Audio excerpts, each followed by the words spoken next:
Abbas Hussain here for Seconds Out, here with manager Neil Marsh. Neil, another fight night, another one of your fighters, Zach Parker, fighting on Friday night against Vaughan Alexander. First of all, how are you doing? It's been a couple of weeks since we've seen you in the eyes of the media. How's life been since that win for David? Yeah, very good, thank you. You know, you get not excited. I'm pleased for Zach, and you know, I'm looking forward to this weekend. So we're in a buoyant mood. You know, it's been a while since he's fought, so you know, personally, it's nice. So yeah. It's a bit of an interesting one, this fight. Obviously, Zach's not been out for a while. He's fighting Vaughan Alexander, the older brother of Devin Alexander, which brings a story itself, actually. But just talk to me about Zach. How much potential has your fighter got? Because you know, we know that before sort of COVID hit, you know, he was steamrolling through opponents. He was, you know, really on the up, and then unfortunately, like a lot of fighters, COVID came and sort of halted the progress of a lot of fighters. But now 2021, how big a year is it for your fighter? Oh, it's a huge year. I've got massive belief in Zach, ability-wise. He's just desperate for an opportunity. We've now signed with Frank. Frank's give us guarantees he's going to be active. I can't thank Frank and everyone enough for that. All that kid needs is activity. He's going to get better and better and better. Got absolutely no doubt. And so yeah, it's got to be a huge year, and I've got massive belief in him. All the super middleweights in the UK, I put him in with any of them now. We're not fazed by any of them. So I'm looking forward to this year massively for him. Talk to me about the plan for 2021 then with Zach. Where do you want to be by the end of this year? One fight at a time. This is a tough fight. We've got to get through this. Get activity. He'll be out again in a few months. Obviously we've got to wait to see what happens with Billy Joe and Canelo, and the WBO fought on that. We're number one, but we're guaranteed activity, thank you to Frank and his team. So we're going to keep progressing, and you know, Zach's going to keep getting better and better. So you know, hopefully we get the winner with Canelo and Billy Joe. But you know, I'm too experienced now for look that far ahead. We've got to take one fight at a time, and boxing changes so quickly. So you know, that's our plan. I think that obviously I was going to ask you about that. In regards to that, then how do you play this sort of game? Because you're number one, but he's fighting Billy Joe, and there could potentially be quite a bit of wait before Zach gets his opportunity. How do you play this sort of next few months, waiting for that opportunity to come? You've just, as I said, the biggest issue we've had with Zach is lack of activity. Okay. So we've got to utilise the weight to benefit what Zach's been lacking. The boy needs to fight, and if we have to wait 8 months, if we have to wait a year, so be it. But the kid's going to be fighting now, so you know, let's make the most of it. You know, let's put a smile back on his face and get him in that ring. I get that. Well, before I move on to any of the other fighters, what do you see happening with Billy Joe versus Canelo? How do you see that fight playing out? You know, as a Brit, you'd love Billy win. You know, except when David fought Josh Kelly. That's the only other time. But yeah, I genuinely, I'd love Billy win. Canelo's a class actor now. So a pound for pound star. I think Canelo wins the fight. You know, Billy has got the attribute to causing problems.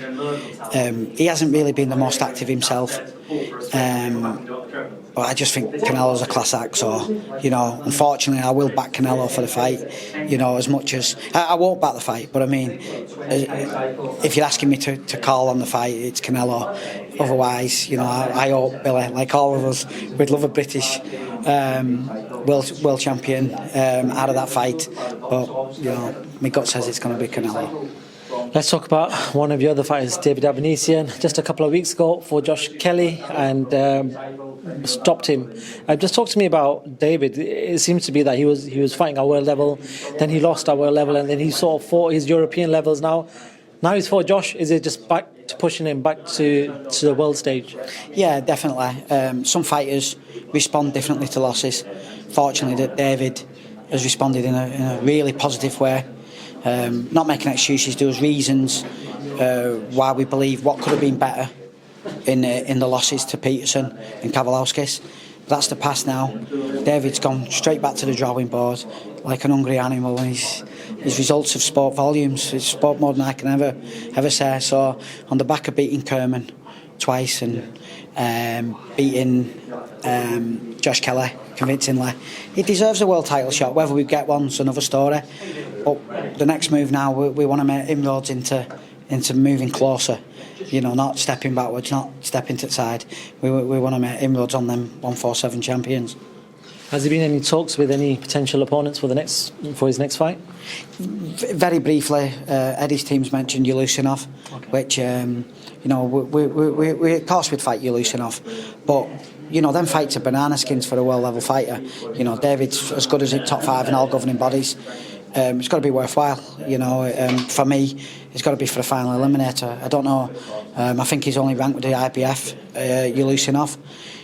That's down to Eddie to do his work with the governing bodies and make the fight attractive for us, you know, because there's no point just fighting Yulushinovs. I back David every day of the week, but it has to be meaningful now. He's 32 years old. The prize and the money comes when you get in that big mix with the 147 champions. So Yulushinov, you know, he hasn't got a profile. He wants David's profile. They've got to come up with something appealing. But you know, Eddie's promoting David, and I'm confident he'll come up with something. So you know, let's watch this space.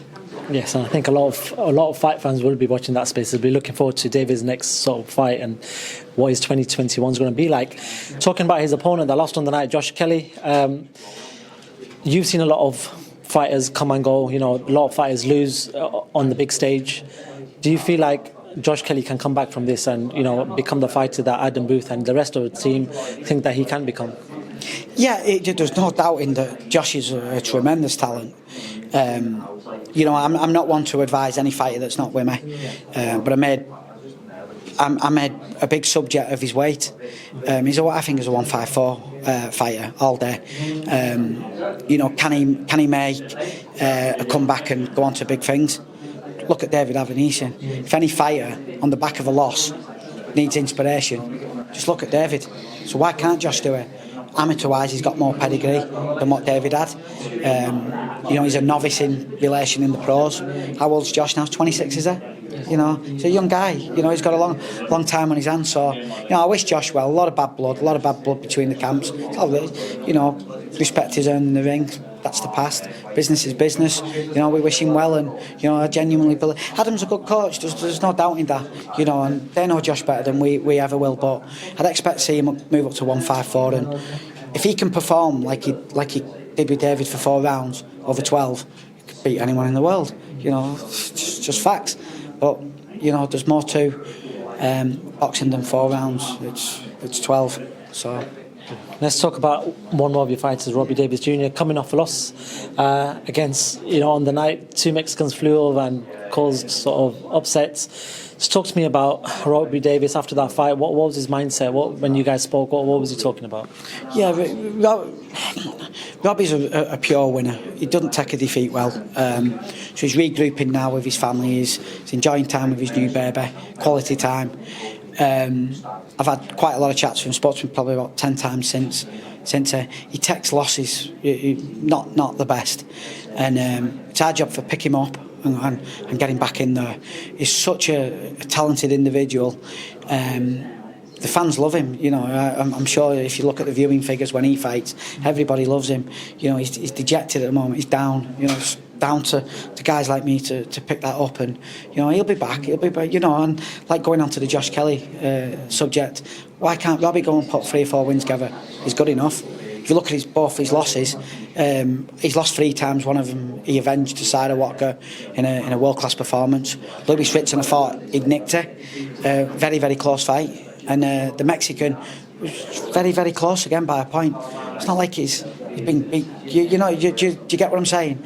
Why can't he go and win 3-4 fights and challenge for a world title? You know, I'm sure he can. I've got so much confidence in him. But we're going to speak again next week, so hopefully, you know, Eddie's already been on, thankfully, and said he's going to get him out again. So, you know, that's good news, and let's see what 2021 brings. Cool. Neil, before I let you go, I need to ask you about what potentially when made, is going to be the biggest fight in British history, possibly, and one of the biggest fights of 2021. Tyson Fury, Anthony Joshua.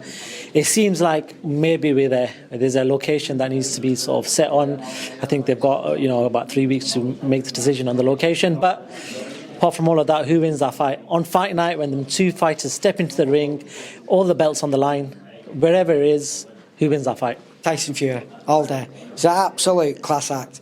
And I don't just mean the way he is with the fans. I mean, look at the Wilder fight, He's a tremendous talent. I just don't think...